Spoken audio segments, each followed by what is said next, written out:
Well, good evening, everyone, and thank you again for joining us for week 3 of our entrepreneurial induction.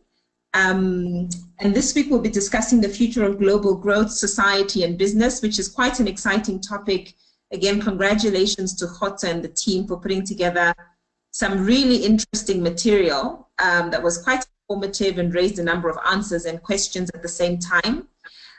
This week we have a guest speaker, so I'm not going to waste too much time. We're just going to step right in and have Rob speak to us.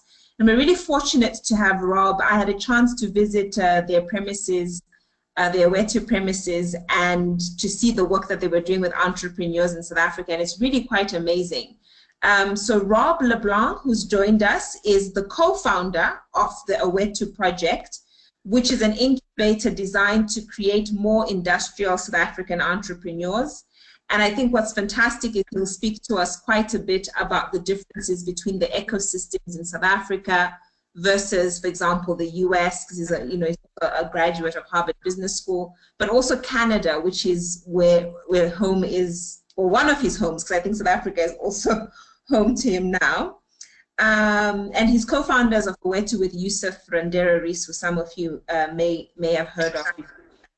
But let me tell you a little bit about Rob himself, and then I'll hand over to him just to overly impress you. But basically, he's been quite integral in developing innovative incubation programs and investment structures for over 2,000 micro, small, and medium enterprises. Prior to Wetu, he worked in private equity at CA Bancorp and management consulting at Oliver Wyman. He obtained his MBA from Harvard Business School, where he graduated with high distinction and was named a Baker Scholar. And he obtained his BCom with great distinction from McGill University in Canada. So Rob, so happy to be reconnected. So glad that you'll be leading the session. I can't think of anybody better. So I'll hand over to you. And sorry, guys, we've just been discussing, we can't get Rob's camera to go on. So unfortunately, you'll just be seeing my face. Khotsa, do you want me to keep the camera on? Or? I think you might as well continue with keeping your webcam on. Okay. People like your face, Rachel. I think it'll be so awkward. I'll just nod really enthusiastically. Okay, Rob, over to you. Oh, and by the way, Rob, I didn't say this. I think you can tell us a little bit. Terrible outcome that we just have to keep you on the screen. Okay. So Rob, I think what would be great is tell us a little bit about yourself, then tell us about Wetu, and then we can jump into your experiences of the various ecosystems, both locally and abroad. And then we'll give you 20 minutes, 15 to 20 minutes to tell us everything you can tell us, and then we'll open it up for questions and answers. Okay, cool. Sounds good. Already a little late. I'll maybe a bit more brief, and then spend the majority of time on Q&A if that's probably more helpful for the crew on the call.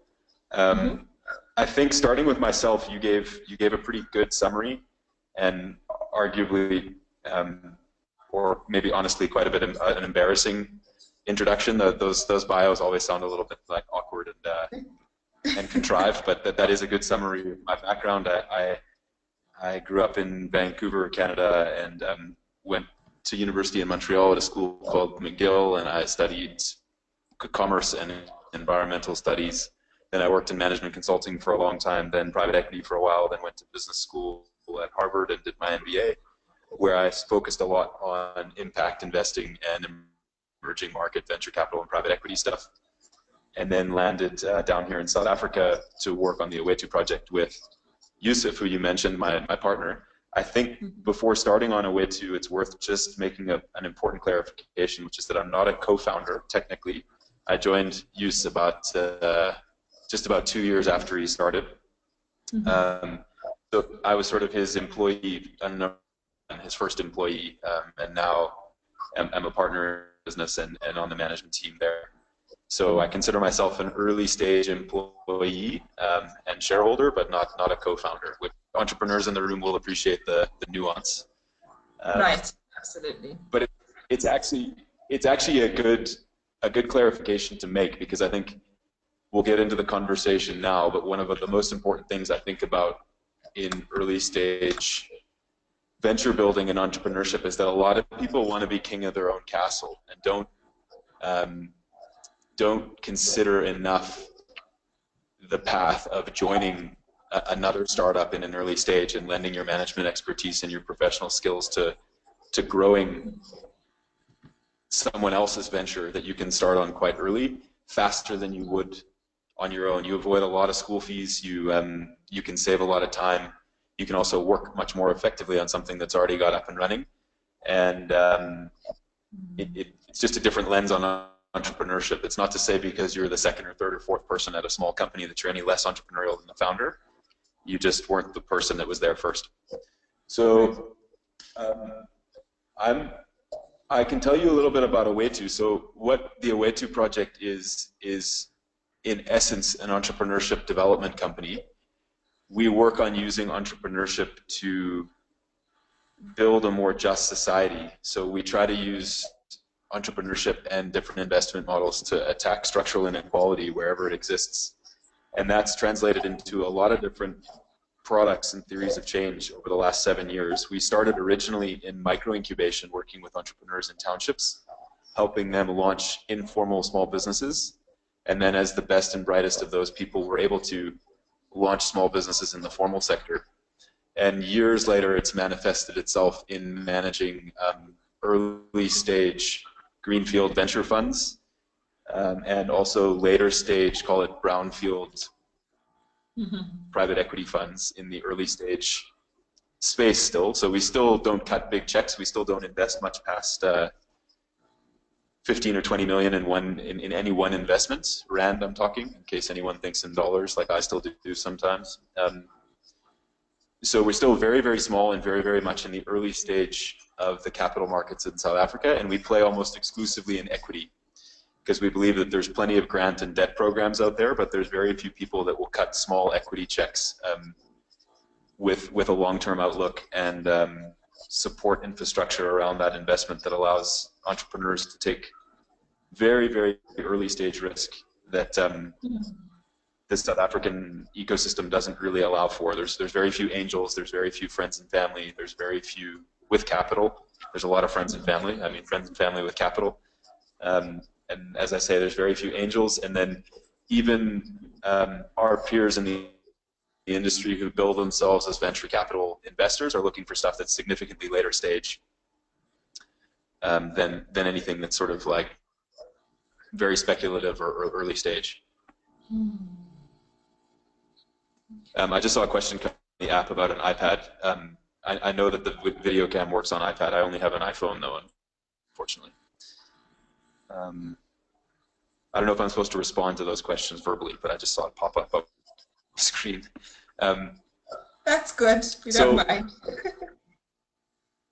Yeah, that's a way to, in a nutshell. I think some of the headline metrics are, you know, as you mentioned, we've worked with over probably about 2,500 entrepreneurs now. We've raised investment funds to the tune of about half a billion rand, and we're busy deploying those. And the entrepreneurs we've invested in have created over 3,000 jobs, and our different entrepreneurial interventions are building some of the lowest cost job creation mechanisms in South Africa, and that goes back to our root of our social purpose in our business, which is to use entrepreneurship to create jobs and reduce inequality. So that's a bit about us. I'm wondering, Rachel, are there very specific questions, rather than me sort of talking haphazardly, are there very specific questions that the group is maybe interested in that I can comment on specifically? Well, I mean, I would be happy for us to actually open it up to the group now to start asking their questions, because we don't field questions before that. And Khotso, I know, had some questions as well, if he wants to field those now. Sure. And I'll just say two things. So thanks for that, Rachel. So Rob, at the point when people start asking questions, so first thing, just to the rest of the group, please put up your hand. You'll see a raise hand button that's available to you, and when you click that, I will then unmute your mic so that you could ask the question. Second option to ask your question is just send it in the group chat. I will read the question. It's just easier if you physically ask using your voice. It's much better. And then just to tie it back with, I guess, the overall theme that we're discussing today in terms of global growth and how ecosystems play an important role, specifically the differences between different entrepreneurship ecosystems in South Africa versus other geographies. So I think before we jump into questions, Rob, it would be great to get your, I guess, a brief overview of the differences that you've seen in different entrepreneurship ecosystems. So whether it's the US, Canada, and South Africa, or any other places that you have seen, and what are the relative strengths and weaknesses of each? And obviously keeping in mind that they're very different economies. Yeah, that's probably a question for several doctoral theses. But I think it's important to, before you compare any ecosystems, think about the component parts of an ecosystem. So I think of an entrepreneurial ecosystem as comprising a few core pillars. So one is the availability of talent, and you should think about that talent across sort of founder, early employee, scaling employee, and then across a wide variety of skill sets that an early stage company needs. So, strategy, product development, marketing, sales, also technical, so coding, also other technical things, not in the tech space, but just, engineers, that kind of thing. And then as well as obviously just your typical back office stuff like finance and HR. The depth of, call it, the human capital markets is a really important consideration. Another is related to that, because this one creates the other, is just the academic and educational institutions in a country or in an ecosystem. So how much entrepreneurship is taught at school, how much it's reinforced by other academic institutions, how much there are, innovation labs and idea generators and academic programs that foster and encourage entrepreneurship and also train those fundamental skills that allow people to perform well in early stage companies. There's also the capital markets, so the availability of different types of funding. Very early stage, friends and family, for example, angel networks, then moving on to proper Series A through Series, call it D, venture capitalists, growth private equity players, buyout private equity players, different forms of venture and mezzanine debt along the way, different banks and providers of senior debt. I don't know how jacked the listenership is on corporate finance and the structure of your balance sheet, but basically there's a spectrum of investors that will help you get from day one, where you first had an idea, all the way to sort of listing a company. And that's a very very advanced and robust ecosystems. There are capital market players that play along every step in that progression. Another big pillar, so I've talked about people, academic institutions, capital markets. Another big thing is, call it ecosystem enablers, so professional service providers like incubators, accelerators, venture capital and private equity funds, IP lawyers, commercial lawyers, prototyping engineers, all those little ancillary services, auditing firms, accounting firms, tax experts, all those little things that any small growth company wouldn't necessarily be great at on their own. In very mature and established markets, you have all those little supporting industries, and call it like periphery industries around the startup ecosystem that, when you don't know how to structure and protect your patent when you first made one, well, there are 10 great IP lawyers to call that all have reasonable rates and are very accessible, and you know exactly who to call. Whereas in an underdeveloped market, those service providers might not even exist, just to illustrate. And then another big pillar that's worth considering and thinking about in the quality or the maturity of an ecosystem is also just a cultural element. how does a country and a people or an ecosystem think about risk taking? How does it conceive of entrepreneurship in society? Is it a role model, someone to aspire to? Is it someone who makes a lot of money and gets rich, or is it someone who gives back to society? Is it someone who just knew the right person in government and got a tender?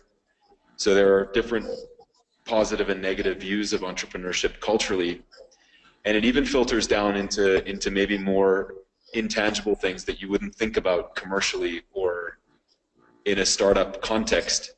But even like the nature of the home and the nuclear family in a country, right? So our kids around a dinner table whereby their parents are entrepreneurs, their parents are talking about their business, talking about risk-taking, talking about managing risk, talking about investing, saving, launching new products, dealing with difficult clients, all those little things that you face in a startup business. A lot of cultures around the world and a lot of strong entrepreneurial ecosystems have entrepreneurs being bred from the time they can walk and talk. And so they're actually getting, you know, an MBA in entrepreneurship at the dinner table every night growing up. So it's not a huge leap of faith for them when they're 25 or 30 or 35 and they have their own idea to crack on with it, because they've been fostered in a pervasive culture of entrepreneurship and success. Other elements around an ecosystem's culture have to do with trust, confidence, risk-taking, hard work, an acceptance of risk, and an acceptance of long-term payoffs. A lot of those things influence the way different people in different countries and different ecosystems think about entrepreneurship. So I may have left out a couple from more traditional or sort of comprehensive academic literature on the topic, but when I think about an ecosystem, I start with saying, you know, what are the things you're really trying to solve for? And I think if you understand those pillars, you would know what a strong ecosystem would look like. It's incredibly strong, talented, visionary, technically skilled people with incredible academic institutions and training environments to access the best and brightest ideas from around the world and the ecosystem itself. Deep and comprehensive and flexible capital markets, super strong supporting institutions and ancillary industries around the ecosystem, and then a really strong supportive culture of entrepreneurship as well. When all those things are firing at once, you tend to have some of the success stories that you hear about in the little pockets of, you know, entrepreneurial excellence around the world, like Silicon Valley always comes up, you know, Cambridge in Massachusetts or Boston is big. More globally, you know, London's okay, Tel Aviv and the Israel sort of sensation as well is very well documented around the world. But you also see other little microcosms of success popping up. I mean, I did my thesis research for my master's actually in India, and so spent a lot of time in Bangalore and, you know, with the Mumbai Angels in Bombay. So there's a lot of different pockets of success, but all of those ecosystems in their own way tend to be trying to solve for those ecosystem pillars in a way that makes sense for them. The other thing that's probably just worth framing for the conversation is also being clear about what you're defining as a successful outcome of the ecosystem. So people throw around entrepreneurship and ecosystem, but those are both very big words that mean very different things to different stakeholders. So South Africa, just to make that real, it's like when you talk about an entrepreneurship ecosystem, are you trying to make, you know, Ikazi entrepreneurship and guys launching better and more sustainable spaza shops? Is that the outcome you're trying to facilitate by building a healthy ecosystem? Are you trying to build black industrialists that, you know, own huge productive assets in heavy industry? Are you trying to build a Silicon Cape that's creating, you know, high-tech software as a service application-based businesses that are, you know, exporting to the rest of the world? Those are all, you know, just to illustrate three very, very different outcomes that in South African discourse, at least, are often muddled into the same conversation. And at Awetu, we've been working with, you know, entrepreneurs in the townships very grassroots, and we've been working with Black industrialists, and we've come to appreciate deeply that what those entrepreneurs are looking for and what they need out of an ecosystem are fundamentally different things. And also, to graduate one entrepreneur from one, call it, level of the ecosystem to another is not always that easy, and it's not always necessarily desirable in terms of maximizing social and economic outcomes from such work. And so that might be a super long-winded context setting for something that I haven't even answered yet, which is how does South Africa compare to other countries that I've experienced. And I think, you know, I've worked around the world. I've been very fortunate to work at home in Canada and for years in the States as well, and to have been on different engagements through the Caribbean and Latin America and the Middle East and Europe as well. And now obviously calling Africa home and working here, I have the great benefit of lots of exposure. Did my master's research in India, so have some good exposure to South Asia as well. And it's like I said, it's several doctoral theses probably to dig into it. But I think it's probably useful to think a little bit about South Africa in the context of other ecosystems that are perhaps stronger or more advanced along those different pillars. I think, look, the thing that jumps out, we'll start with the academic side. In South Africa, obviously, it's super well documented in tons of literature and the public press around South Africa struggling in math and science and sort of technical education. And that puts a huge drag on the ecosystem. When there aren't people that can calculate their gross margin, even as a starting point, which is a basic fraction, right, which is like grade school math, you're going to have trouble consistently launching Ubers out of a country like South Africa because there aren't people with the technical skills to execute on an idea like that or even conceive of it, right? When you think about the broad-based access to opportunity and education and technology in this country, you know, one of the questions we often ask ourselves at a way to is it reasonable to expect an average South African to come up with Uber with had a data-enabled smartphone in their life? So it's almost difficult to know what you don't know when exposure is so limited intellectually and academically with where the education system is like at present. Why, you know, South Africa is trying to leapfrog when it comes to human capital development and education in really exciting ways. And by the way, this forum, this Alan Gray Orbis platform, is one of those very, very interesting and novel institutional answers to a broader public system failing, right? You have foundations that are providing scholarships, that are opening up access to higher education. You have groups like We Think Code. I don't know if anyone's familiar with that group, but it's a group based in Joburg that's just raised a bunch of cash from Telkom to provide really, really affordable and very, very low barrier to entry technical training in a coding environment, where I don't even think the applicants need to finish matric. I think they just need to pass the aptitude tests. So it's actually like zero formal barriers to entry. It's just if you're clever and you want to work hard and you want to learn. Allow people, you know, to leapfrog into a skills level. Really, I want to harp on. There are incredible institutions, academic institutions in this country, but they're still, on the whole, only working for a very elite few. You're not getting the majority of talent in the country. An academic pipeline that's going to create the broad-based skill level of where you're going to compete with a US or a Canada or a Germany, for example, overnight. The truth is, you just, for every university graduate here who might have a bright idea, there's, you know, tens of thousands in some of those more educationally advanced countries. So lots of work needs to be done on the education front, but I think everyone on the call is probably, broadly aware of that fact.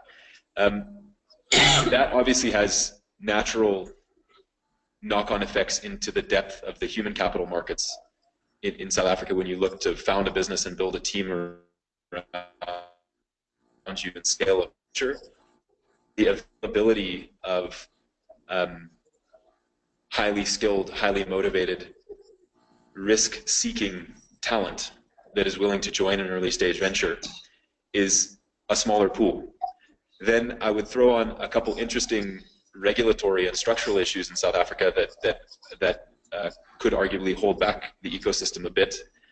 One is the rigidity of the labor markets. I don't know how much you guys know about the CCMA and how employment law works in South Africa, but it's one of the most rigid labor markets in the world, which makes it very difficult for a young company to take a risk on a new employee, because you could fall into a trap in labor law that you don't really know about and get caught up in a battle with the CCMA and a disgruntled employee, where in other markets it's much easier to hire and fire. And I'm not suggesting any bad will on the part of the startup, it's just sometimes it's very hard to build your team. You don't always get a great fit. And sometimes you wish you could part ways very quickly and affordably with an employee that didn't work out. And South Africa makes that very, very difficult. The other piece of regulatory context that's worth noting in the context of human capital markets in SA is also BBBEE legislation and the DTI codes.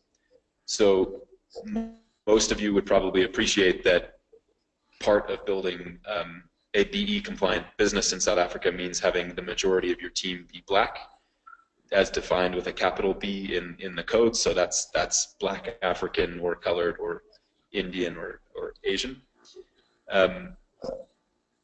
So that puts an interesting nuance on, even if the pool of talented people, so take race and take the BE codes out of the equation altogether. The first point I'm trying to make is that the pool is relatively small in South Africa. The next point I want to make is that even amongst that pool, there is a high degree of pressure on any business in South Africa to make the majority of its team black, especially if your customer is government or parastatals or any big corporate. They're going to want a fully transformed business. And without putting a normative overlay on any of this, I'm not going to comment on whether I think this is good or bad. I actually generally think the codes are trying to achieve the right thing in the country. I just want to point out the real constraint as an entrepreneur, which is that you're going to have to bid for highly sought after black talent with money or value you probably don't have to trade yet, because you probably aren't able to raise cash. We'll get to the capital markets in a minute. But you're probably going to have trouble with funding. Sorry, Rob, yeah. This is Hot on the line. I was just aware so I see some questions potentially coming through, so I was just hoping that we might wrap up the intro and get into the Q&A, if you don't mind. Yeah, sure.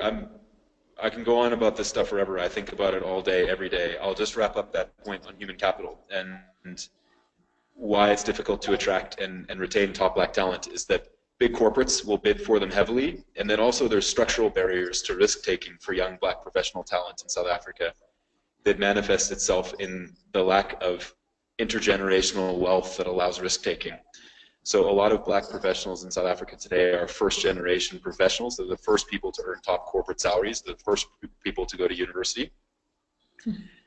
And I think that when you have an option to take a risk on a startup, a lot of your family around you is like, why would you do that? Why don't you just stay at McKinsey or stay at Discovery or stay at Goldman Sachs or stay at Old Mutual and make a great salary? Why take the risk with a startup?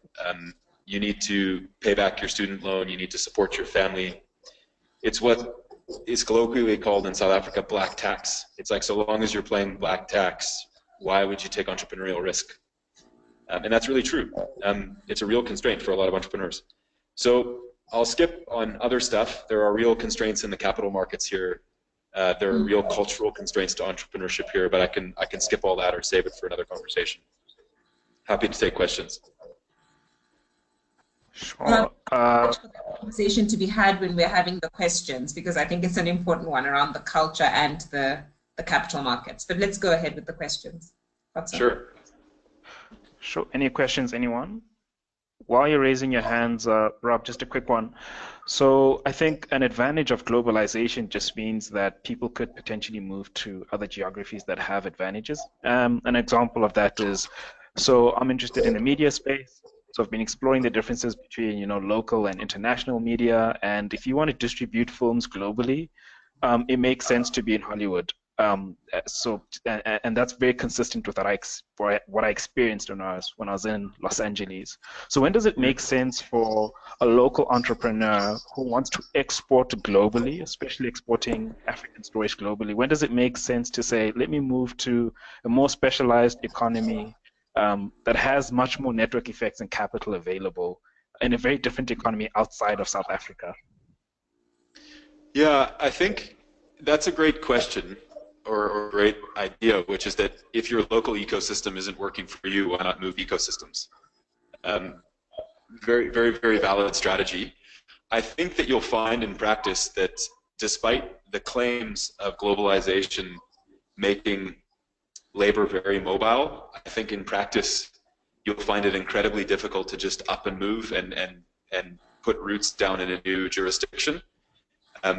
I don't know if you've ever tried to move across countries and get work visas and permits and enable yourself to enter a country on fully legal, by following all the immigration rules and all the visa rules and stuff. Like, I don't know under what basis you went to the US, but if you weren't on some kind of program that was sponsored and taken care of by a bigger institution, when you go as an entrepreneur on your own, it can be really, really difficult to make that happen. My journey here to South Africa is case in point. It's been super difficult.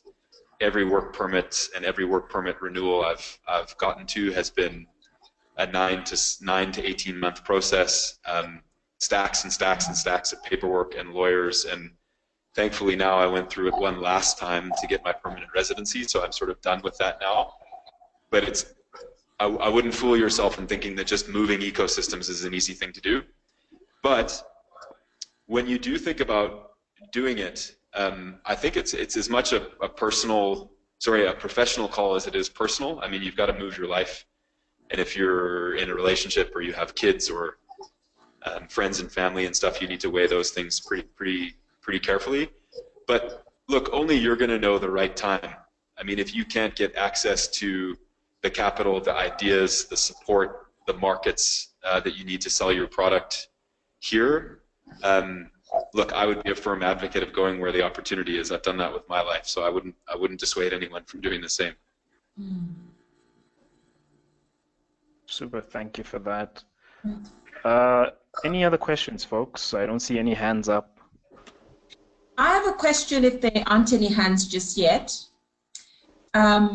Rob, I was interested in this idea of conceptualization. So when you said, what can people actually conceive when they don't know what they don't know? And it was fascinating to me to hear you say that, because just a week ago during the WEF in Durban, West Africa, Bright Simons, who's also, he's the founder of M Pedigree, and he's big in the tech space in Ghana and Nigeria specifically, but really across Africa. He also asked the question, we're expecting young people to be developing apps, and yet they're going to bed hungry. And for me, the question is twofold. The first thing is that idea a red herring? Because I think of people like William Kamkwamba, for example, and that, of course, probably is an outlier. But I think of him, I think of the Doe guy from Liberia. I think of the two kids who built up like an internet or something in Nigeria. And I'm like, the consistent story with all of those kids is that they were going to bed hungry, and yet they were able to conceptualize. Now, of course, they didn't necessarily create anything fantastically new. They replicated something. But the fact that they could go out and find information and create something while they were probably the hungriest amongst us makes me ask, is that idea a red herring? Is that really an issue? And if it is an issue, I'm sort of wondering, what is the quickest win to help people at the point of conception, to conceive the right thing. So the video that Vusi Thembekwayo, it's been going around quite a lot in Zimbabwe. I don't know if that's been the case in South Africa too, but he did this interview where he's talking about the fact that sometimes Black entrepreneurs don't have it right because they want to start off with a chicken farm and they don't even know how to sell eggs. I've seen the video. Yeah. Yeah, you know, and I thought it was, you know, so I think my question is twofold: is how do you help people conceive the right thing and come up with the right idea, you know, so that you can sort of increase their capability of being successful, even though I know that's a tough science in entrepreneurship. But also secondly, is the red herring to say that, I suppose, quote unquote, hungry people can't think of these radical ideas. Yeah, what's your thought on that? So I think on the red herring piece first, I think it is, but it's, to me, it boils down to probability and sort of frequency of creating success. So I don't think that, to use your words, hungry people can't blow the doors off in terms of an incredible idea. I think they can, and all those examples you gave are proof of that. And also, just in any context, any invention ever that's never been known before would have been subject to the same trap if you really believed it, right? Like, obviously people think of new things that have never been conceived of before. To me, it's a function of probability and volume, which is that a healthy ecosystem is enabling a lot more people to do that a lot more frequently than the complete outlying diamond in the rough that, you know, is going to bed hungry and is completely under-resourced, but is so brilliant that they're literally like, you know, the 1 in 100 million or 1 in a billion kids that come up with that. The thing is if you were taking care of some of those more basics, you might be moving that from, like, rather than 1 in 100 million, you start to create, you know, 1 in 10,000 start something special, right? And that's actually the calculus you're trying to play as a society or as an ecosystem, is you want to increase the frequency, probability and magnitude of those successful outcomes. So I don't think it's not impossible, it's just improbable in the current environment. On your second point, I think it depends a lot on, I guess, you know, what, broadly speaking, you were asking, what do you do to maybe make those outcomes more frequent and more probable, right?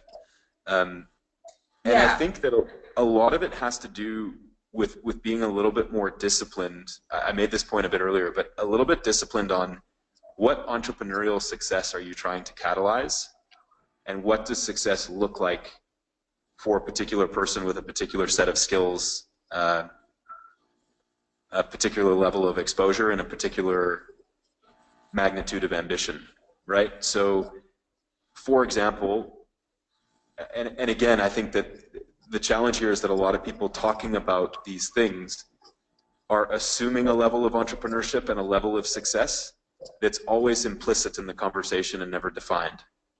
So right now, I'll just explain some of the biases I'm thinking of right now as we're having this conversation, which is I'm speaking to Alan Orbis Gray fellows. They probably all at minimum have like top undergrad degrees. They've probably all at minimum working at like top corporates.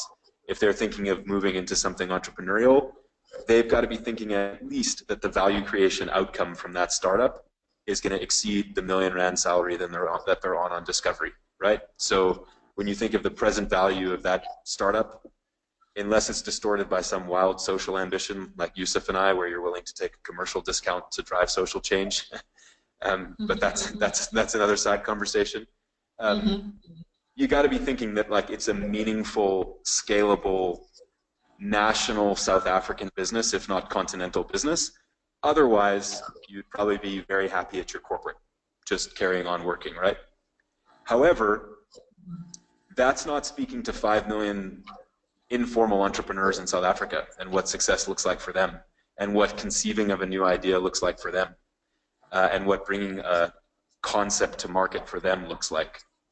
So the tools you might suggest, the mechanisms you might suggest, the funding structures you might suggest are totally different for an Alan Gray Orbis fellow than they are for someone who's, you know, stuck selling loose cigarettes in Alex, who wants to just move from an erratic 1,000 rand a month they make from selling cigarettes to a steady 4 grand a month doing something else. So on the informal end, I mean, I can tell you one way to do it. You can build an app and an informal business coach in your pocket.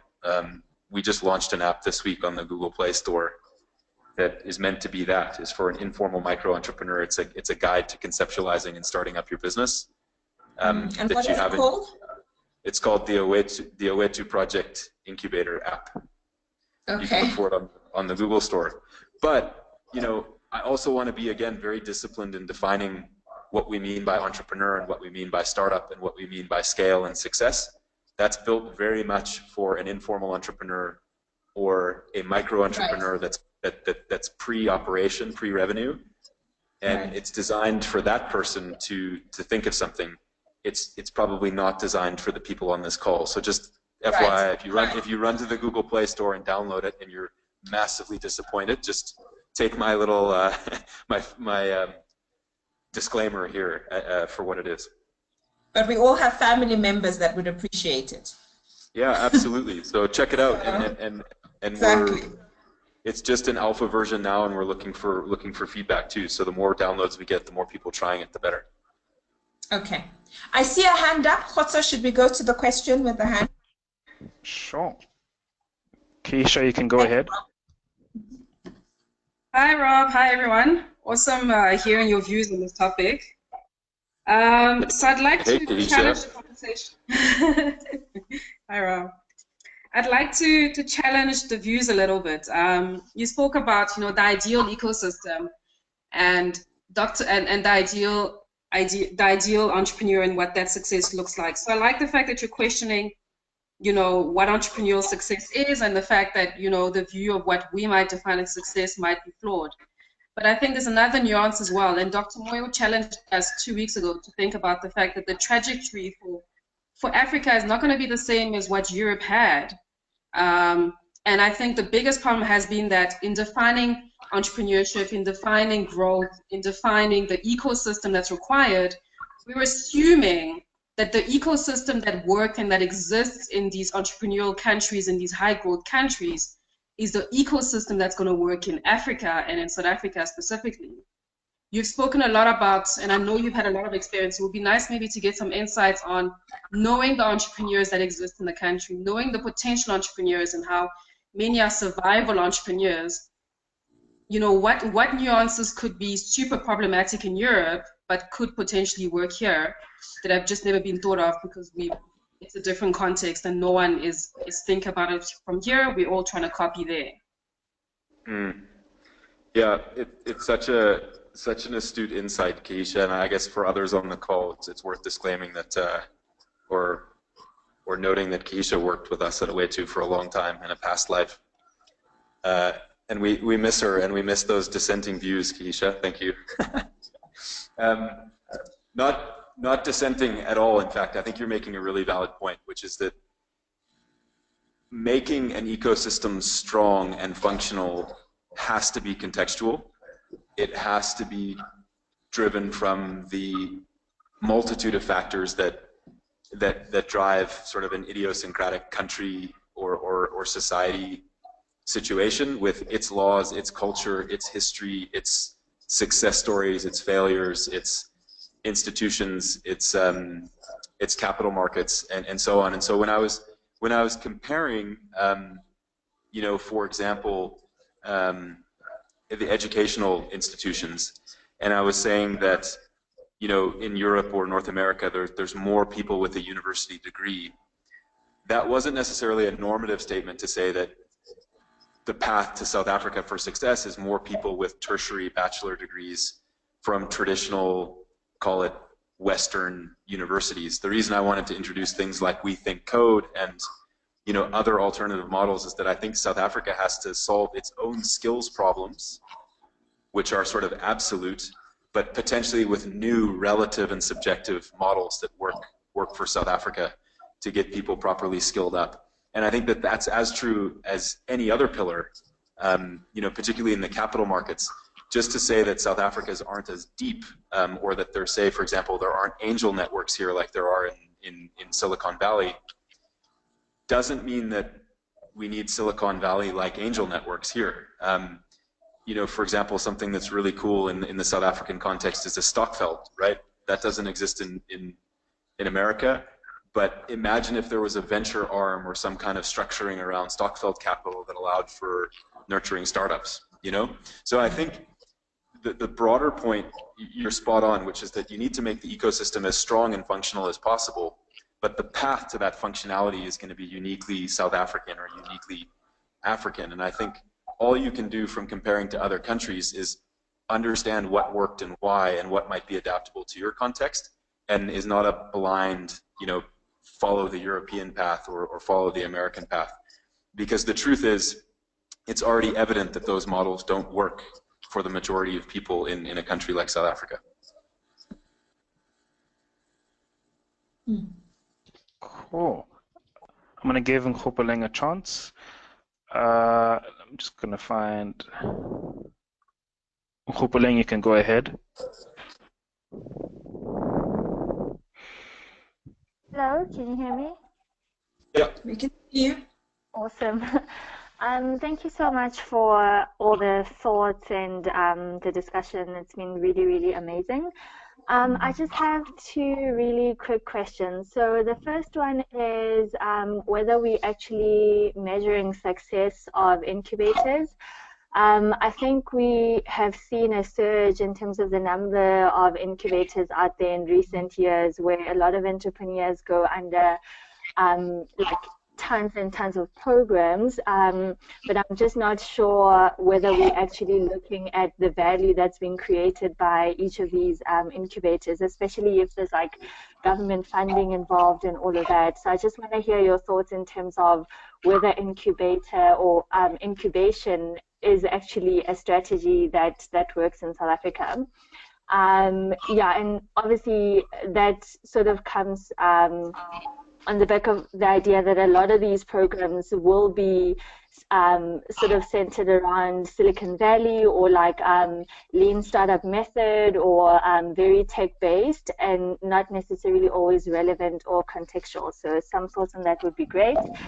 And then the second question is sort of around whether in terms of the startups that you're working with and the entrepreneurs that you come into contact with, do you find that people are actually thinking about the labor requirements? So I always worry that, for example, it would be kind of crazy to expect a whole lot of entrepreneurs in South Africa to be starting up apps like Uber and so on, because at the end of the day, businesses like that tend to be capital intensive versus labor intensive. And I think if we are going to try to promote growth in the country, we sort of do need businesses that will employ a whole bunch of people doing a whole bunch of different things. So I just want to hear your thoughts on whether entrepreneurs are thinking on that level at the moment. Sorry, Rob, just before you answer, and Nkgopoleng, thanks for that. We've got 5 more minutes with Rob, so maybe you could answer this question, Rob, and then we'll take one last quick question. Yeah, sure. I'm also happy to run over a few minutes because I was late with my own tech bungling. So happy to. That would be chat. great. That would be great. Yeah. Thank you, Rob. Happy to chat for another 5 or 10 minutes.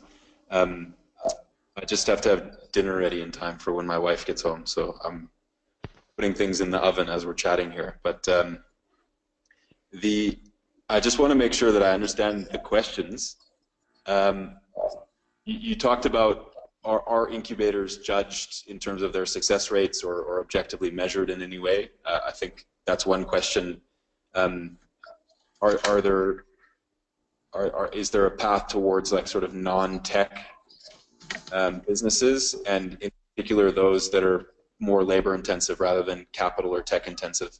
So on the first piece, you're right, it is an incredibly crowded space. More and more people are running into incubation, as it's very much like a hot industry right now, where everyone with a website and a business card and a business background calls themselves a coach or an incubator or an accelerator of some kind. I think there are a handful of sort of long-established, high-quality players in the space, and some of those are starting to put real meaningful wins on the board in terms of supporting entrepreneurs to reach really exciting scale, depending on how you define that scale and that success. But that said, there is a program called C4G, so the capital C, number 4, and then capital G, as in Catalyst for Growth is what it's the acronym for, and it's run in partnership by Dalberg, the impact and development consultancy, and I want to say JP Morgan, I think, funds it, and somehow I think maybe the World Bank might be involved, but I'm not sure. But anyways, they attack that specific question, which is the incubation and acceleration space is heating up in Southern Africa. How can we start comparing these institutions and judging them on real success metrics? And so they've been, we were part of their foundational study about 2 years ago, and they've been collecting data ever since, and they're building a bigger and bigger database on who incubators are and what type of success they're creating. So if you're really curious about performance of accelerators and incubators, I encourage you to check out C4G, or Catalyst for Growth. Then the next piece on non-tech, what I can say is that there are a lot of entrepreneurs, and well, let me just first start by saying all of Owetu's funds focus explicitly on nuts and bolts, high labor intensity, call it real economy businesses. We don't really invest in any financial services or tech companies explicitly for the reasons you pointed out, which is that they're not the job-creating, sort of industry-building, asset-building businesses that you really need in an emerging economy. So we find a lot of entrepreneurs working on that stuff. And particularly entrepreneurs that are looking to enter entrepreneurship by way of acquisition. So entrepreneurs that want to buy and take over a company and grow something that already exists instead of wanting to start something from scratch. Because a lot of guys feel that they can avoid a lot of school fees and grow something much faster that already exists than spending the 5 to 10 to 15 years of hard graft on building something from scratch. And a lot of those businesses are pretty labor intense. And so to give you an example of some of the investments we've made recently, we invested in a pet food export business that takes local game, so springbok, ostrich, crocodile, and takes its entrails and different bones and stuff that's actually scrapped from hunting or from abattoirs, and turns it into gourmet pet food and exports it to the US, where very, very relatively rich American pet owners are really excited about the idea of getting a springbok nibbly treat for their dogs and pay an incredible margin in dollars to our company here, our portfolio company here, that makes them from entrails that are thrown out from hunters.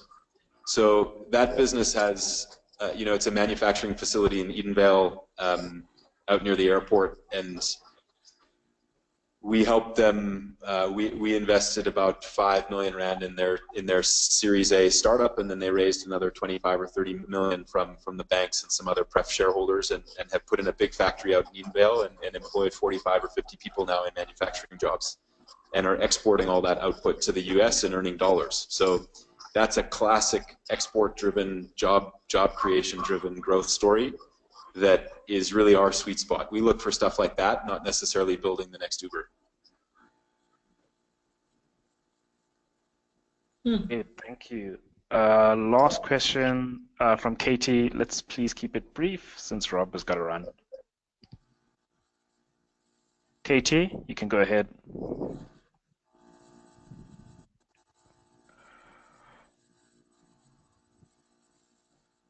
Okay, I think we've lost Katie.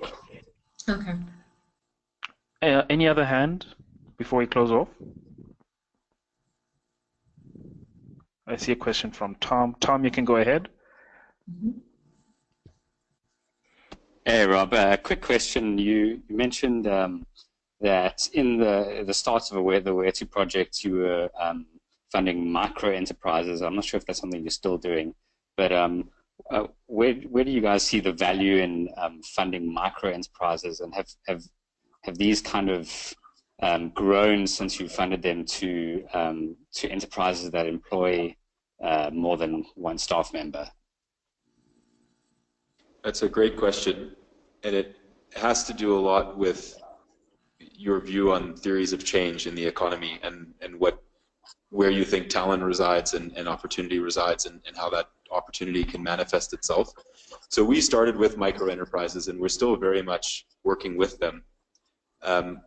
We run the biggest bricks and mortar incubator in the country now. So our last cohort was 670 entrepreneurs at one time, all micro entrepreneurs. And what we've realized is that the leap from the informal sector into the formal economy is quite a bit harder and bigger than we would have liked to believe 5 years ago when we started out. We would have liked to think that everyone with a little bit of hustle and hard work and access to opportunity and some support could make the jump. But it turns out that the numbers are really, really small. It's like 1 or 2 out of several hundred that can really grow a business from scratch and have it jump into the formal economy and scale it. Entrepreneurs we've worked with have done that. There are guys now running enterprises with 80 employees and working with blue chip corporates as customers now. But most of the guys top out at employing themselves and 2 or 3 more people and just running a more sustainable small business or micro enterprise. And so what we've done is we've gotten a little more realistic around what we're trying to catalyze in that space. So now we don't invest commercially much. We provide some startup grants, provide coaching and training, and we measure our impact or our success in that space by virtue of job creation. So right now our graduates are producing about 2.2 jobs per graduate, and the top 100 in the last cohort all created about 6 each, and the top 5 were creating like 20 each. So what we're doing is we're not seeking a return, or so call it commercial sustainability in the micro enterprise space, because we learned the hard way that it's a long way off from happening. But we do see net societal benefit, both socially and commercially, by building those small businesses and creating the jobs, because people having added income and increasing their savings and investments, improving their quality of life, some of them starting to bank and pay tax, all helps the fiscus. It all takes people off the unemployment role and into the productive economy. So that's all beneficial in and of itself. Do we make an equity return from it?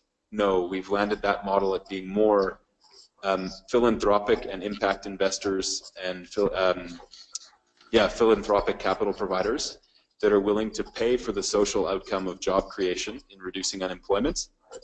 They basically pay us a cost per job. So we're making jobs now for the cost of about 15,000 Rand per job. So we, in effect, charge, for example, National Treasury, who is our biggest investor, South Africa's Treasury.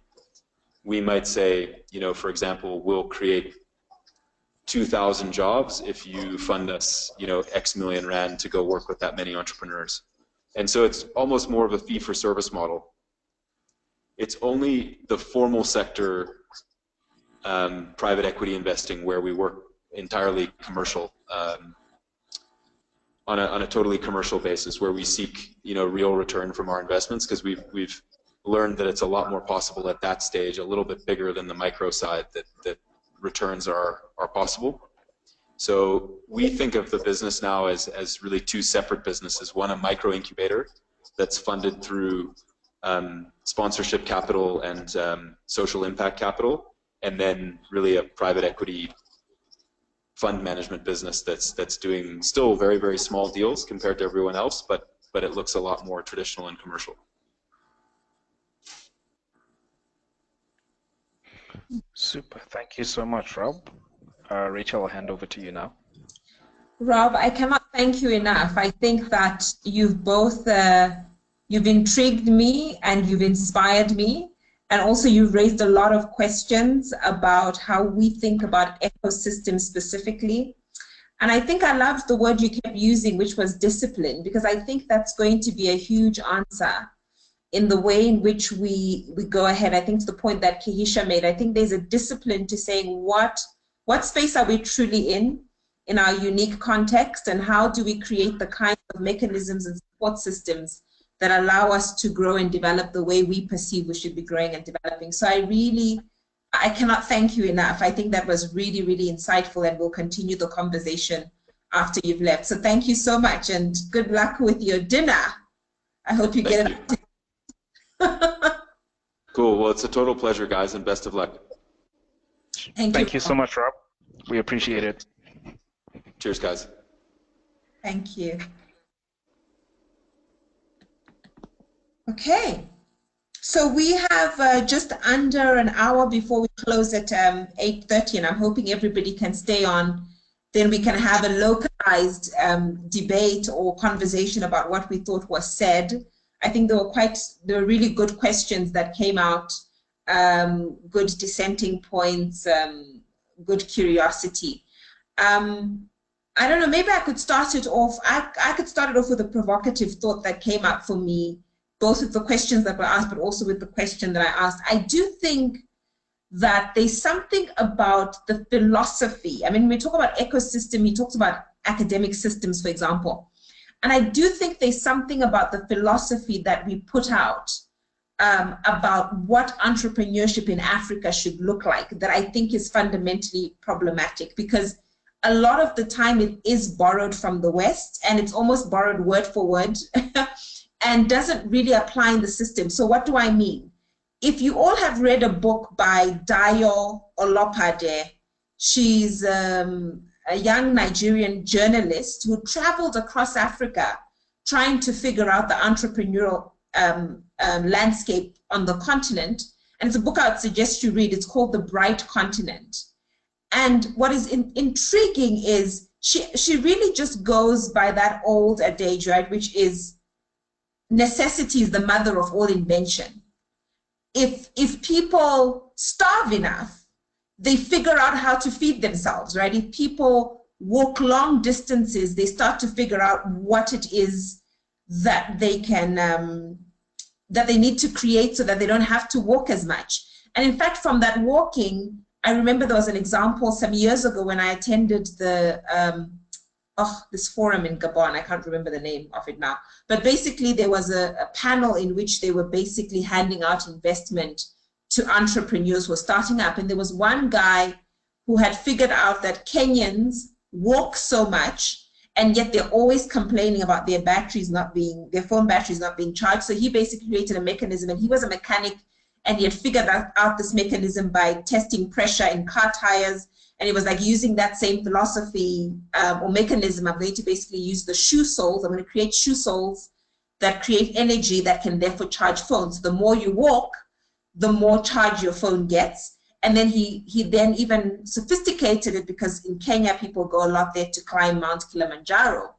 And so he sophisticated it to say, we'll create the same soles for hikers so that their phones don't die when they're climbing up the mountain, etc. So I mean, I thought it was really incredible, but I think you almost have to give permission for people to see their context as actually quite ripe for innovation. And I think my sense is that Africa, because of the unique and multiple problems of underdevelopment, quote unquote, that it has, is actually a great, it's a great and inspiring ecosystem in itself. I just think people, because they are embedded in a poverty mindset, so I'm poor, therefore I'm a victim, therefore I must ask someone to help me, don't often see the solution that's right in front of them. I think that's what this conversation triggered for me. And I'd love to just open that up. And I think it speaks a lot, because we also want to refer back to the material. It speaks a lot to some of the stuff that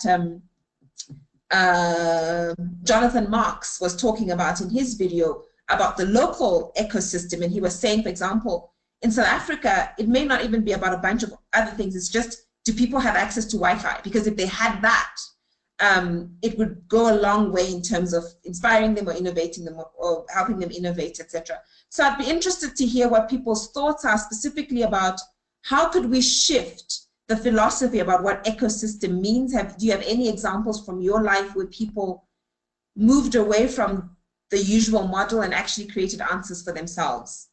I'm interested to hear.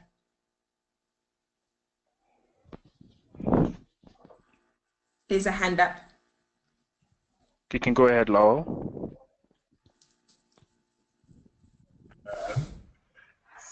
So, yeah, that was very interesting. And but while I was listening, I was just sort of struck by another conversation I was listening to today, and it made me. And then following your question, Rachel, about like changing the philosophy or whatever. I think a lot of it has to do with our language, like the way we talk. Where we talk about our problems in a way. Like I found like I was struck today in the first call and now as well. We frame things very negatively, I feel like. I don't know, not everybody, but in a lot of ways it's like this view on like what is wrong always, like all the problems, like government's not helping us, or the policy's wrong, or business is not coming to the party, or whatever the case may be. And I just wonder what sort of role that has in terms of our psyche, philosophy, whatever, the ideal we're going towards, like how we start to change that, start changing the way that we talk, because that starts changing the way that we think and the way that what we can achieve or do achieve. Yeah, I don't know. I mean, I think about it for myself and I couldn't really give an answer, but, it's just something interesting that I think sort of links into that. Oh, I love that. It's I mean, just a quick thought because I want to give room for others to speak. But truly, as a coach, I'm an ontological coach, and one of the things we say in ontology is that language is action. So in our disposition as people, our disposition consists of our body, our emotions, and our language. And truly, you're spot on. The way in which we speak necessarily expands or shrinks our opportunities, because there's a reason anthropologists have been studying language for decades, is because it is the conduit through which we pass on messages. And if the message, like I was saying earlier, is we are victims and we need someone to help us, then of course our action is going to follow through. But if the language starts to become similar to Rahm Emanuel's never waste a good crisis, never put a good crisis to waste, I think that could really shift the way people think, that actually we are prime for entrepreneurship. The number of problems we have, we're prime for it. So I think that's really fascinating. There's another hand up.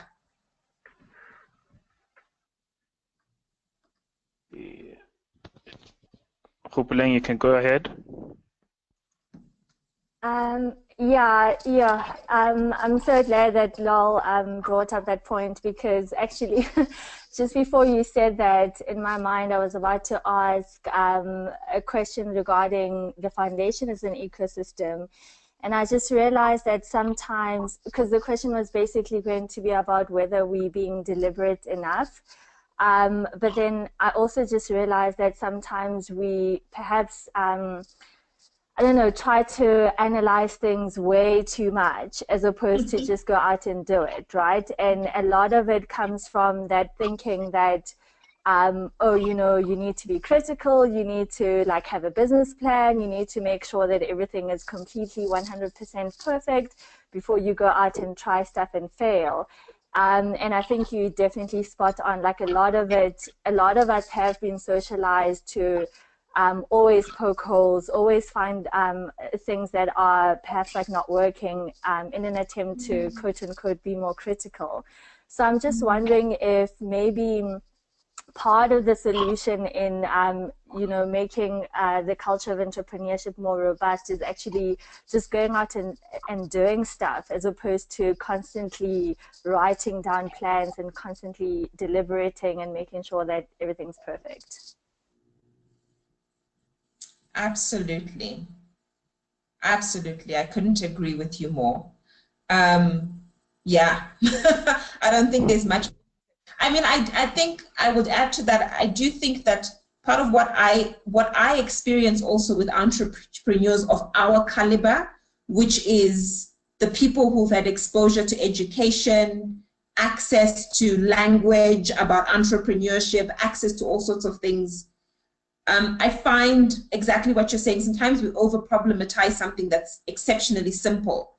And I do find that what happens when we are taking up space, talking about what entrepreneurship is or isn't, it also makes us, you know, almost omit or not see or not give space to the people who are actually getting stuff done.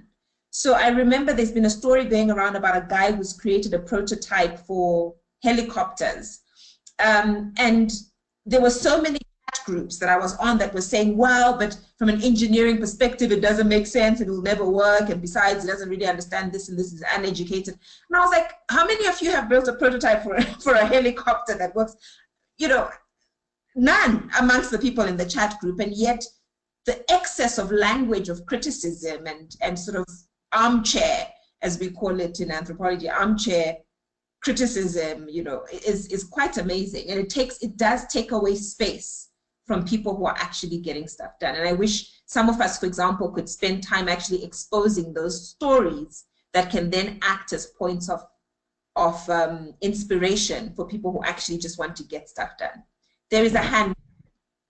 Sure, and maybe just a quick anecdote from my side. So some of the interesting dilemmas we've had at the foundation itself is the same problem. So at what point do we just go out and do stuff and take risks? And I think EI is a great example of how do we build an entrepreneurship course that's very localized, and there wasn't anything like this available. So our assumption was that all the knowledge that we need is available. There are enough experts. Our fellows are also experts.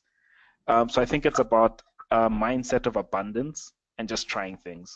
It's something that we're continuously trying to improve every day. It's not something we get right from the beginning, but we're getting there slowly.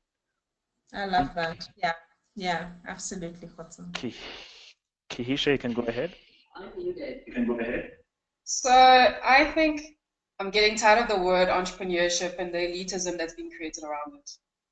And I fundamentally believe that we should stop making it a thing. I think in West Africa, they don't call themselves entrepreneurs. They just go out there and they make money, and they call themselves hustlers. And it's not a thing. So that's one. Internally, just the branding we give ourselves and the pressure we put on ourselves to be this, especially as fellows, you know, this bespoke individuals that come up with these brilliant ideas and models and are just super smart at business.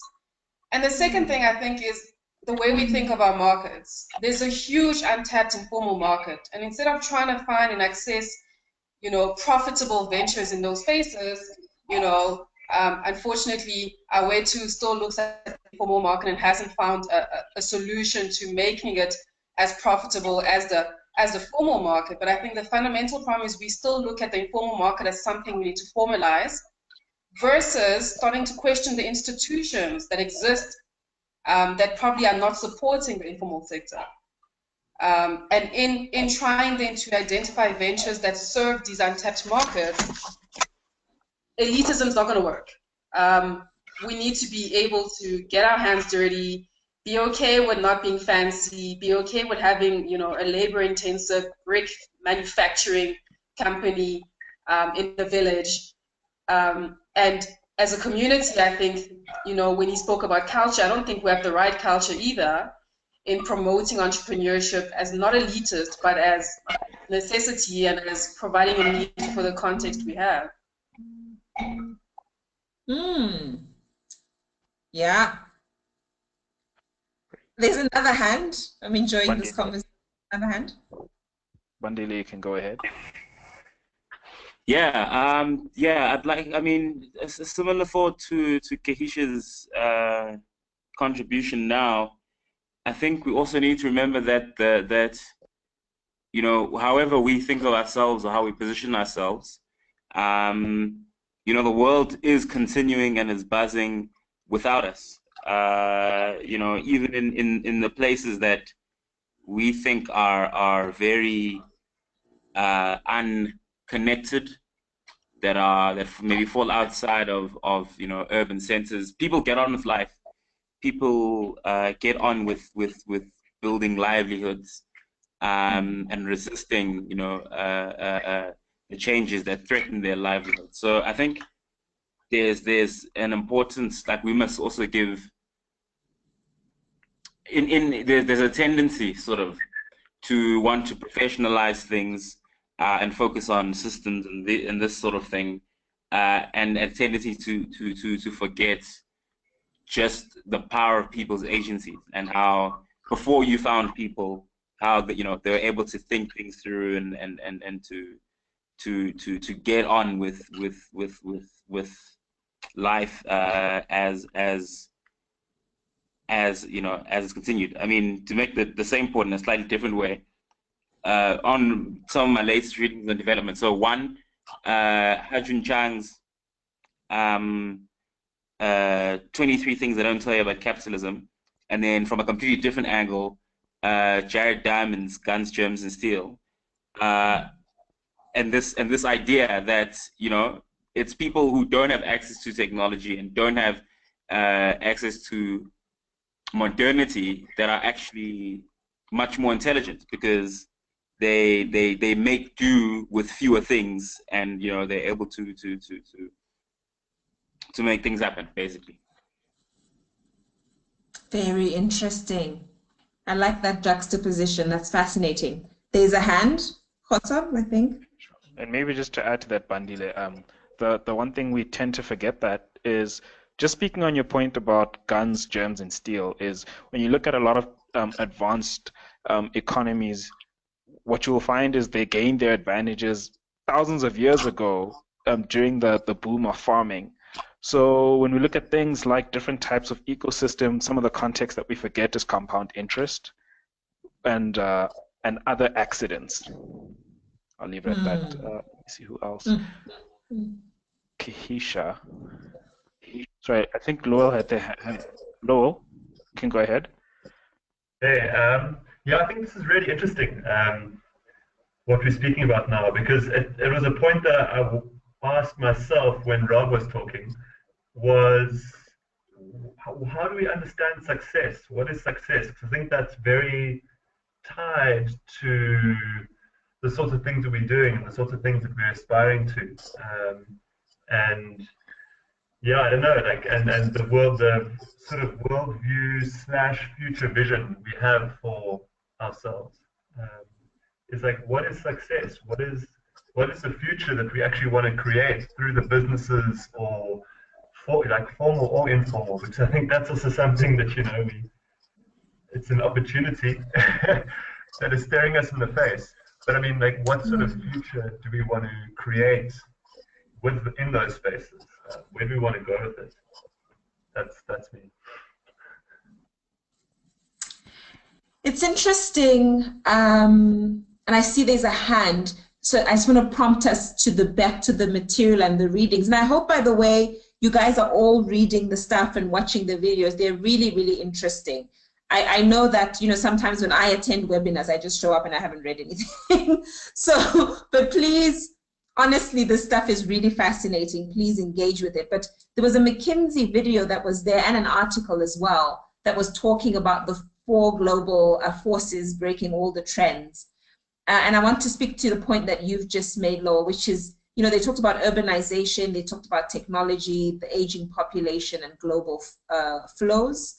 But what was fascinating to me, and this was also fascinating watching the WEF Africa, which is, of course, another very much elite hub of conversation, is almost the avoidance of the conversation around climate change. So, there's a camp that doesn't agree with the idea of climate change. There's a camp that really agrees with it. And then there's some people who are sort of in between. I think most human beings are in between. They haven't made their minds up and they're not conscious of it.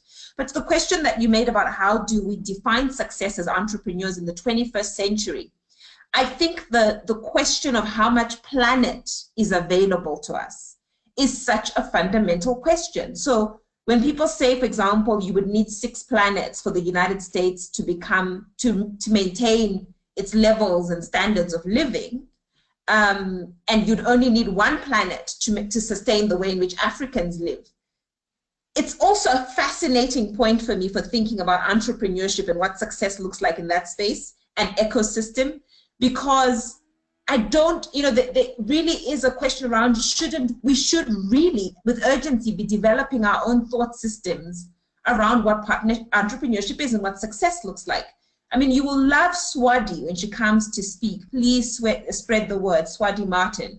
She's going to come and and speak to us at some point, and she started a tea company.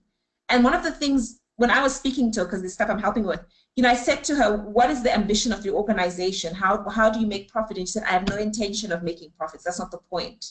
The point, what I want to do is I want to, A, employ people and give people jobs and give people standards of living so that they can have their humanity back. Number two, I want to produce only as the clientele demands so that I can create consciousness in the world about the fact that we are wasting land, just planting and planting and doing and doing and creating, and at the end of the day, this stuff ends up in a rubbish dump somewhere and pollutes the earth, etc. I mean, that level of consciousness in business, I think, really speaks to where the world is and the fact that we are all questioning, is this sustainable? Tomatoes are one of the biggest causes, for example, of water shortages, because they take up a bunch of water and everybody's making ketchup, and there's like, if you go to a store in America, there's like 20 brands of ketchup, and you're like, it's tomatoes and sugar. Like, you can't really modify it that much. Why are there so many people making ketchup? So it's a fascinating, I really think it's such a fascinating point about how do you define success? What does that mean? And I'm sure, Lowell, there are probably lots of other things that you meant that are not similar maybe to what I'm saying, but it's a really good question. There's a hand up. Bandile, you can go ahead. Oh, no, sorry, it's from the previous round. Sorry, man.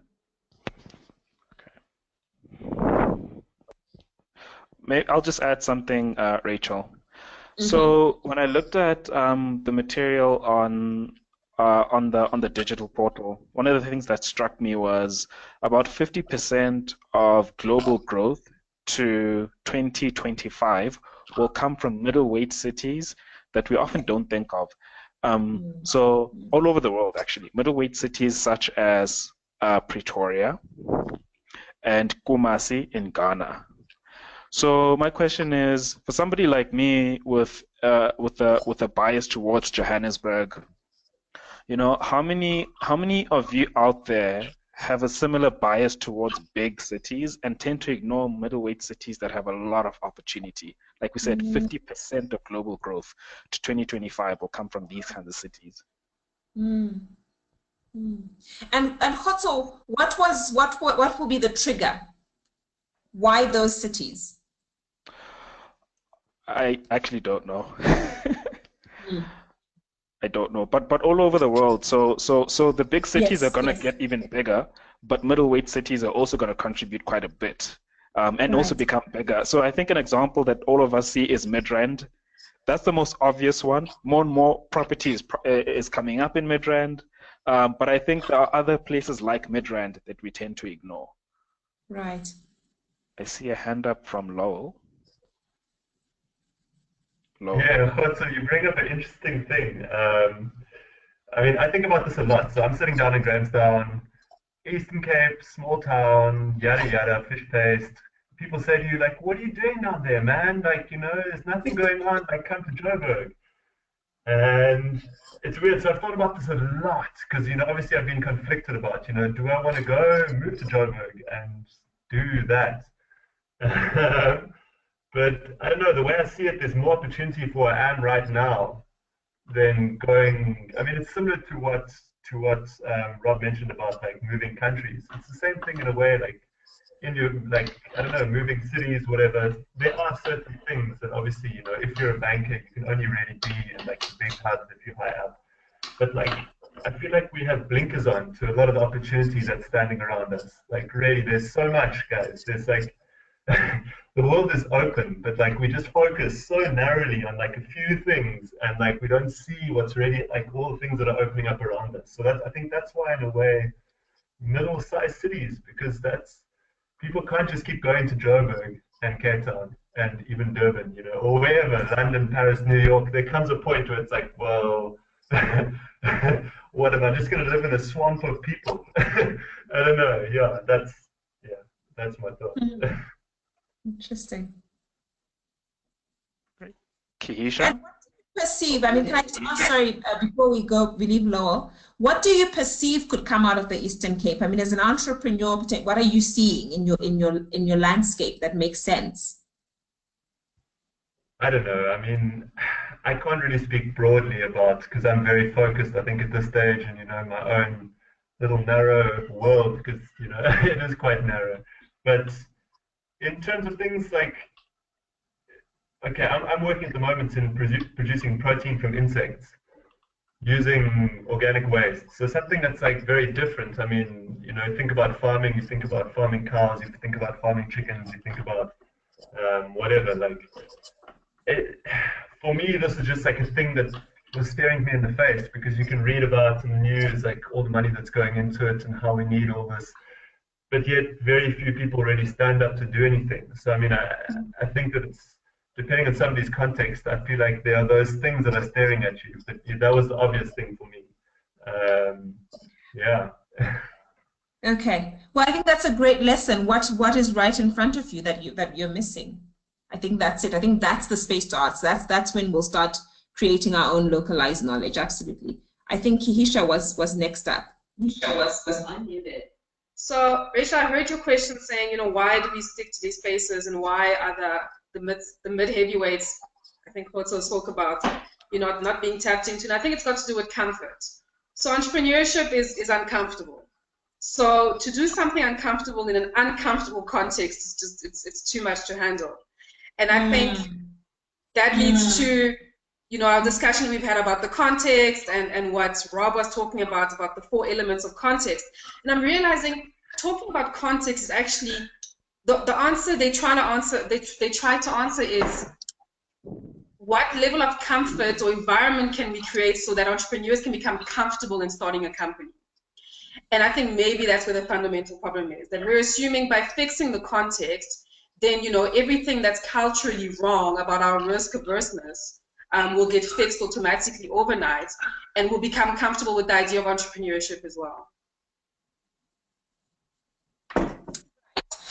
Yes, so this idea that entrepreneurship has been fixed, I think is sort of a weird way of thinking about it.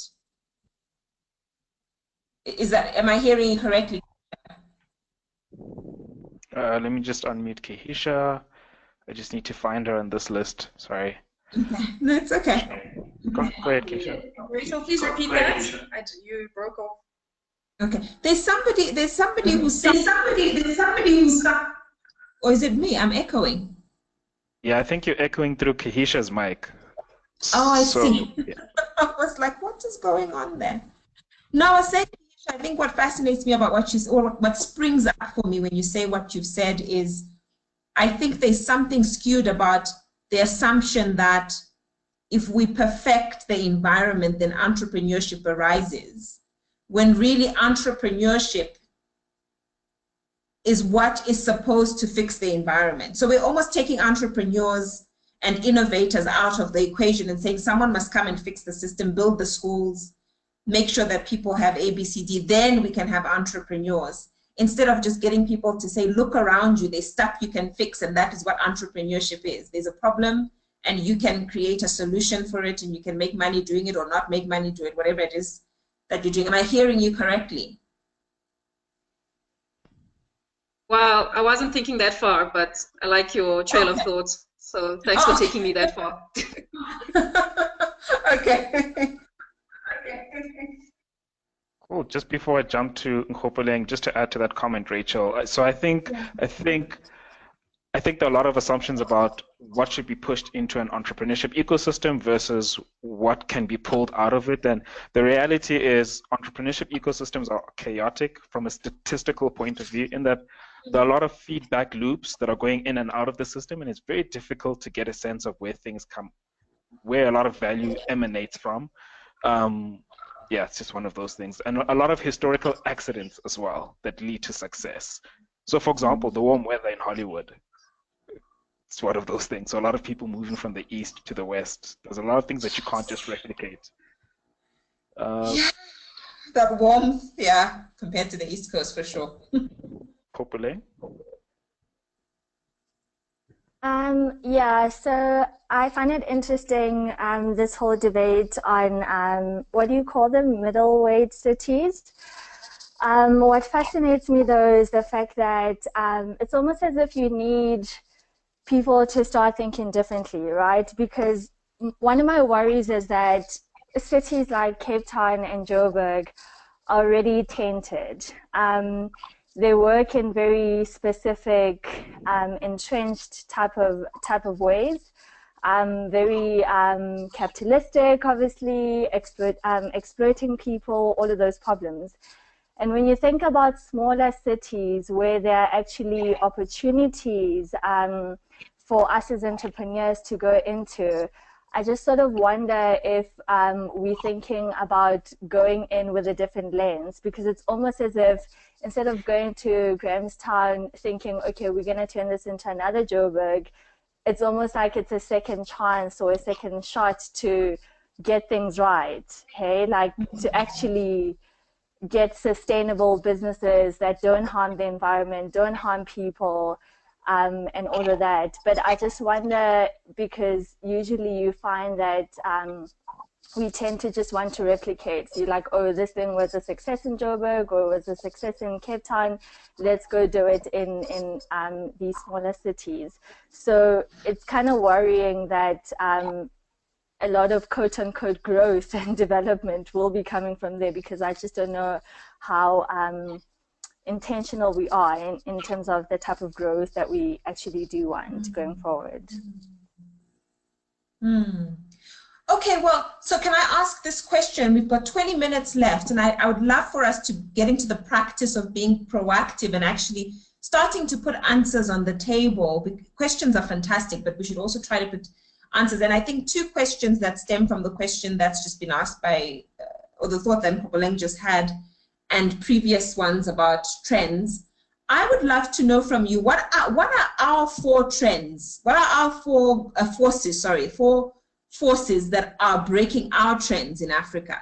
Because, you know, when I watched the McKinsey video, which was fantastic and had lots of insights, their third trend is aging population. I'm like, we don't have an aging population in Africa. We have the opposite, right? So what are our forces and how do we think about those forces? So automatically aging population isn't it? It's a youth dividend, right? It's a youth demographic.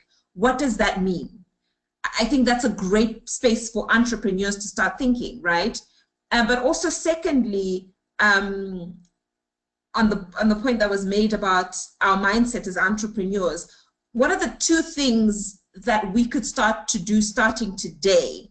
How could we shift our mindset in the way that we look at the world to become the kinds of entrepreneurs who really make a difference? I think let's start with forces. I'm interested for us to just talk about what are our forces. I'm going to give Bandile a chance. Sure. Bandile? Yeah, so, I mean, you've moved on to a new question. My thing was on the cities thing. Go ahead. So, you can go ahead. Okay, sure. Yeah, so it's how I understand the cities thing happening is there's going to be a need. I think there is from an environmental and a resources perspective. Mega cities, I think, reach their cap, and you know, it's a matter of, yeah, I think maybe it's been said before. My thinking on it has just been that as cities grow too big, you know, it's also just from a practical perspective of where you're putting people in a mega city like Joburg. You know, there's now it's the marginal utility of expanding further out into the outskirts means people are as good as out in the rural areas when you're living in a far off sort of informal settlement. Your transport costs are too high.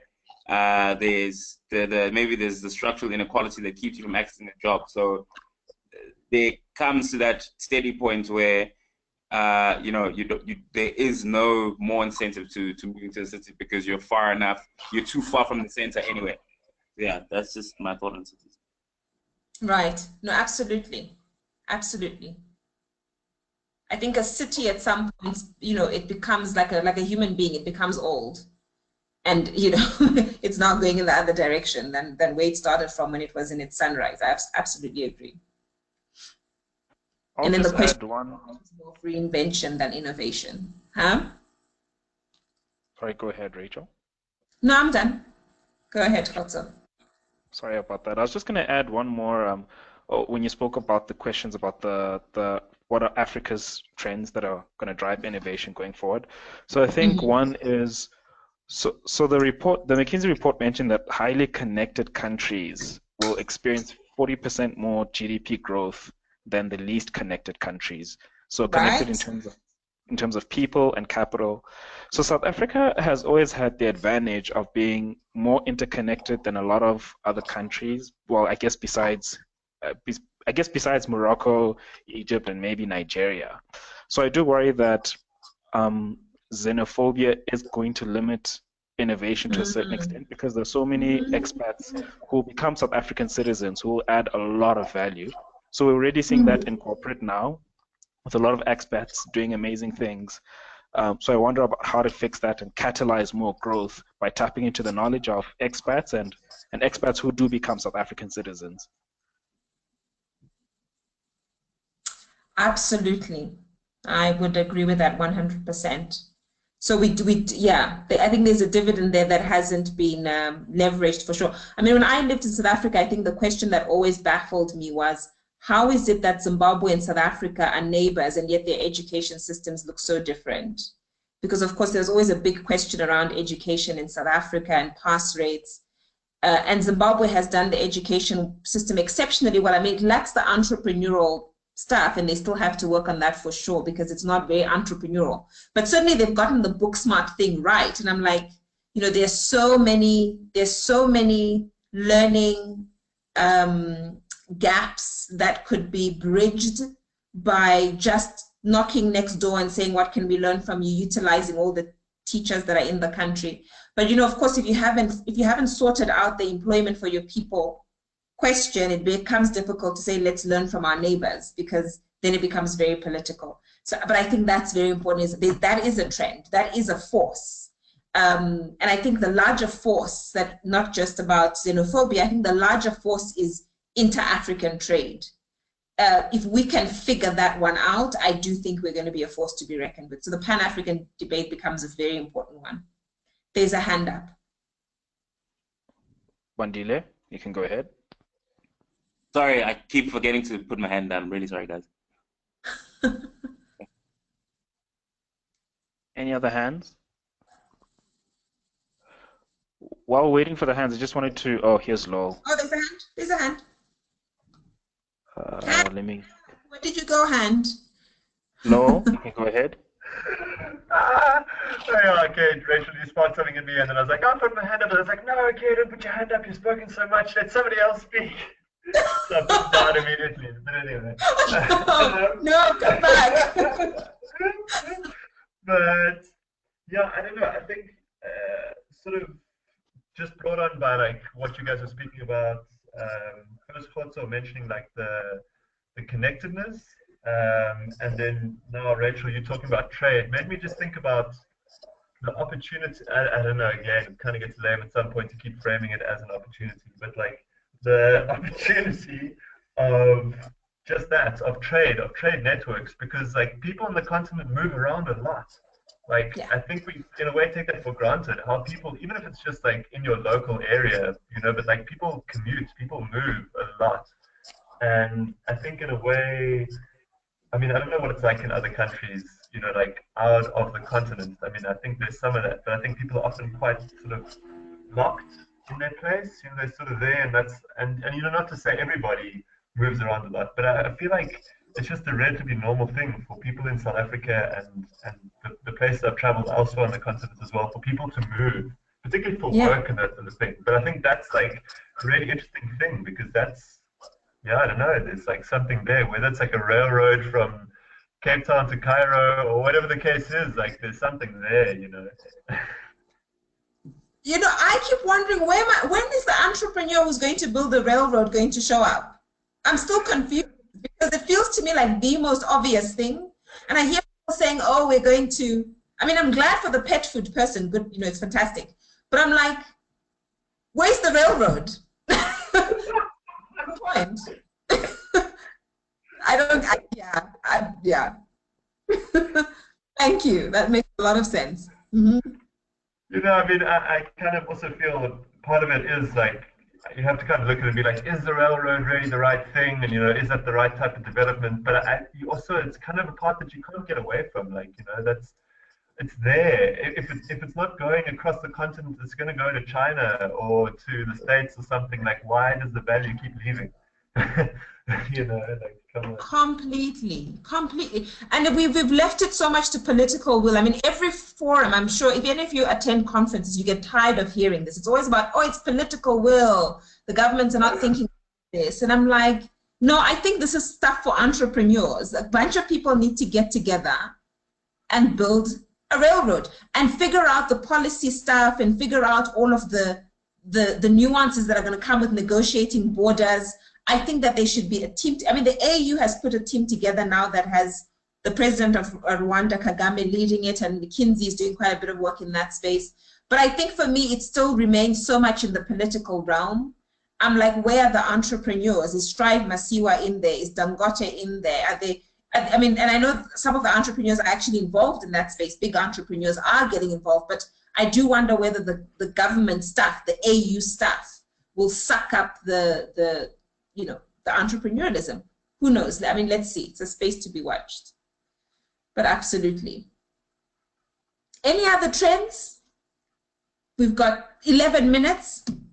Any other forces that you think we should be thinking about, really scientifically?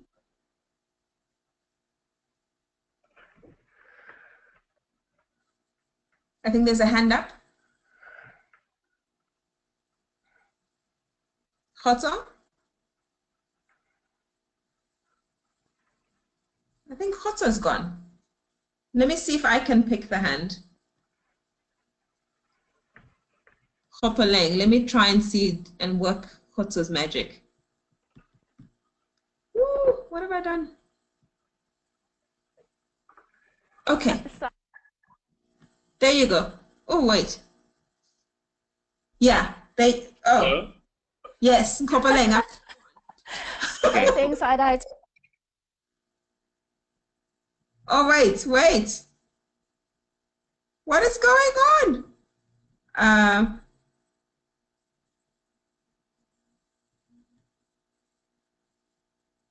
I think I'm on now. There you go. Yes, sorry. Yeah, well, I was going to say collaboration and the ability to organize. I think that's going to be a very important force, especially because we obviously don't have resources. Like, for example, you as an entrepreneur by yourself, you probably don't have as much power as like if you have other people backing you and helping you out. And I just wanted to make an example with a group of entrepreneurs. They call themselves the Hookup Dinner. They started like years ago. And it started really, really small, where they would meet up and network here in Joburg. And basically, they've gotten to a point now where they've created all of these chapters throughout South Africa and the rest of the continent, just trying to sort of connect entrepreneurs and all of that. But what's been really powerful is that lately what happens is that they'll usually have these sessions where literally people will come up, they'll talk about their business, and then they'll say exactly what it is that they need. And from the community of entrepreneurs in the room, you're actually able to find people who are able to help you. So the one time they raised like 58,000 Rand in one night for an entrepreneur who needed funding. Or people will sort of barter their what do you call it, their skills or whatever it is that they're doing. And I think that that's so powerful because, as Rob was saying, you don't necessarily have the rich uncle or the rich father or whatever, but that ability to just sort of collaborate, speak about your problems, have other people who care about the same stuff, willing to help, like collectively, that's our only way to actually succeed as Africans, I think. Yeah, that's fantastic. I agree with you 100%. Hey, I'm back online. Sorry, Rachel. Oh, Khotso, it was such a drama. It was such a drama. You should never leave technology to me. Yeah, but that was a great point that was raised there as well. You know, the other thing I wanted to say, because I see there's no hand up, but one of the things I was going to say as a trend is education, but not in the way that people talk about it. There was a study that ALA did some time ago when they were embarking on building universities, and now they've built their first ALU. And one of the things Fred and his team was saying was that when they did the research, Africa would have to build, I think it was 498 universities every year to catch up with the deficit of education in Africa. 498. And not like just these scanty universities, like really good ones. And already you can see the problem with that. We just don't have the capital to do that. It's not going to happen. And I think we are so obsessed on this education conversation. And really, I'm wondering, and Jonathan Marks raises this point about Wi-Fi. The trend I am noticing is that a lot of the breakthrough entrepreneurs in the world, it's not education that's the issue. It's access to information. And Wi-Fi gives you that. So in the McKinsey video, the McKinsey video, if you watch it, the global forces, they have an example of a guy whose name I can't remember, who's 19, who's built a robotic prosthetic arm. And he did it for $500 on his own at home by watching robotics videos on YouTube. And that's how he's built this, this robotic arm for $500. A robotic arm, according to this video, usually costs $80,000. And the person who has the robotic arm normally has to have it replaced at least once in their lifetime. So that's like $160,000. This kid has done it for $500. I mean, he's just completely disrupted the space and is now working for NASA. And my thing is, I don't know if I buy into this education stuff that's going on at the moment, build more schools, make schools accessible. The elite clubs, I don't think the best entrepreneurs in the world have ever come out of universities, to be honest. I mean, Dangote, Richard Branson, Bill Gates, Steve Jobs, the list goes on. I mean, these are people who dropped out. What's her name? Elizabeth Holmes, I think her name is. If I think of big entrepreneurs, education isn't really a big story behind their story. And so I think revisiting education and what it means, I would, if you said to me, choose between taking a child to school and giving them Wi-Fi, I would say give them Wi-Fi any day and see what that kid can do with that access to Wi-Fi. If I give another example, one of my colleagues, she runs one of the biggest companies here in Zimbabwe, EcoNet. She actually runs EcoCash, sorry. And they brought in a 16-year-old 16-year-old high school student, O-levels, hasn't even finished her O-levels, has never been to university, but has lots of access to Wi-Fi. She was in the business interning for 2 weeks, and she was able to solve a marketing question that they had had for eons by building a specific website for them that would allow them to basically reach their customers, their consumers better. 16-year-old, doesn't have a single degree to her name, but had access to Wi-Fi. I really think that that's a big conversation we really should start having. With 5 minutes left, I'm going to give chances for quick comments to Bandile, Keisha, and then Lowell. Super brief. Sure. Oh, Bandile? Yes. In terms of trends, I'm not sure that I can justify it, but my sense is that climate change and resource scarcity, so the whatever we can say about the changing environment is gonna much of the suffering, much of the impact, I think, is gonna happen in Africa, and so I don't know if it's a trend, if we're thinking of trends as positive things. Yes. Yes. If we're simply saying, oh, do you mean positive things? No, you're right. I'm saying I'm agreeing that you're actually right. You're on the right trail. Yeah. So that being a major one, and I think a room for improvement, or a crisis that can be capitalized on, and I think political change, right? So Africa, I think, is still at that stage. Maybe it's hyper optimism on my part, but as you know, you stretch into the next couple of decades, I think you will find with increased sort of technology and media penetration, all these sorts of things, greater democratization, or at least the chance for greater democratization.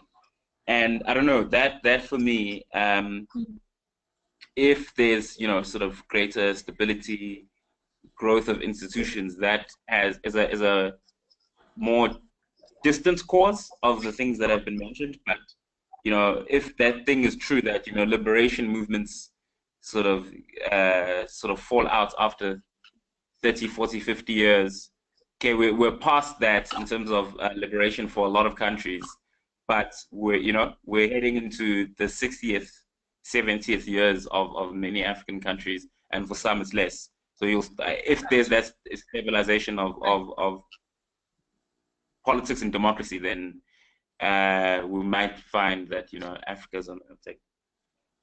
Great, great. Thanks, Bandile. Kehisha, in our last minute. So, Rachel, you asked at the beginning 2 questions, and one was the forces, and the second one was what we should start doing.